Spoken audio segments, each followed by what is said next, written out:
Hi everybody, Nashona here from Authors Aflame. So today I want to talk to you about show, don't tell. So you've heard the phrase, if you're a writer, show, don't tell, and you'll hear it a lot more. But why is it so important? Well, when you show your reader what's going on in your story, you're involving them. And when they're involved, they're living the story. And when they're living the story, they're more involved with the characters and they'll form a deeper bond. And when they begin to care about the characters, then they start to care about what's happening to them, which draws them into the story and makes them love it all the more, which means they can't put it down. So telling a story is describing the scene, summarizing the action, and inserting the story to further explain what's going on and why. And you might give backstory in the middle of the story to explain why Johnny felt embarrassed when he saw Sarah, because maybe he accidentally stepped on her toy horse and broke it last time they played together. But showing the story is describing what's going on through action. So instead of telling your reader that Sarah felt upset when Johnny broke her horse, you might show them how her breath caught in her throat and how she felt her lungs begin to burn. Tell them how she felt her face get hot and her eyes brim with tears. And if the story's from Johnny's point of view, then you could show them how Johnny could feel the color drain from his face and his body go instantly cold as he realized what he'd done. Maybe he could almost feel Sarah's glare on his back as he slowly turned to face her. Or perhaps he saw her fists clench at her sides and her knuckles turn white, and he noticed her red cheeks and her eyes brimming with tears and her nostrils begin to flare. Or maybe he noticed that she looked as though she was trying not to cry. Because showing affects your readers as they see the descriptions in your story, and they can feel your characters' feelings through their actions and thoughts and words, and they can empathize with them. So in telling, you might write something like this. The sun was shining on the fields of white daisies as they waved in the breezes.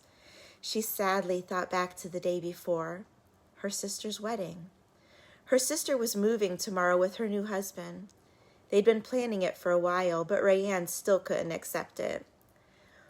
But an author who's showing their readers the scene might write something like, she felt the early morning sun on her back. Its rays, a welcome comfort against the slight chill in the air. The white daisies dancing in the light breeze reminded her of the worshippers swaying at her sister's wedding the day before. She felt the pressure of her eyes brimming with hot tears.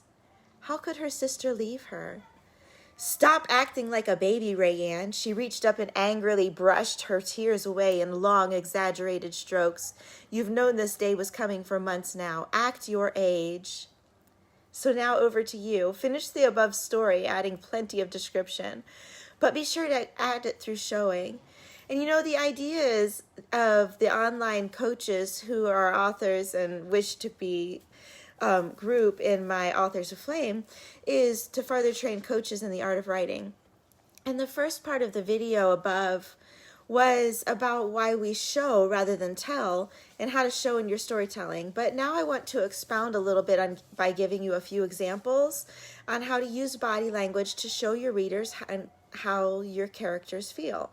So I'm going to cover one emotion today, and that's all we have room for, fear or anxiety. So to show these emotions, you can have your character chewing the inside of their cheeks. You can have them holding their mouth open and mouth breathing. You can have them wide-eyed. You can have them lowering their eyes or breathing fast. You can have them in their own world. You can have them looking pale, looking down, crossing their arms in front of him protectively. You can have him biting his knuckles or his fingers, clenching his hands. You can have him in a cold sweat or sweating, rubbing his throat, shaking his head from side to side, closing his eyes or mumbling, raising his eyebrows, having tense muscles, moving in jerky motions, touching his face. You can have him having his head lowered or fidgeting or licking his lips or biting or chewing his lips. And using these actions to describe your characters rather than telling your readers that your character's scared or worried is showing. and your readers will thank you for a better story. So that's all I have for you today, and I hope that you'll go back and watch the rest of this video so that you will see more about showing and not telling, because showing and not telling your readers makes a big difference in what your readers will get out of the story, and it makes a big difference because it gets your readers involved and it helps them to live the story so that they won't want to put your book down. So I hope you got a lot out of that video, and if you did, then I hope that you'll comment below. So I will see y'all later. Bye-bye.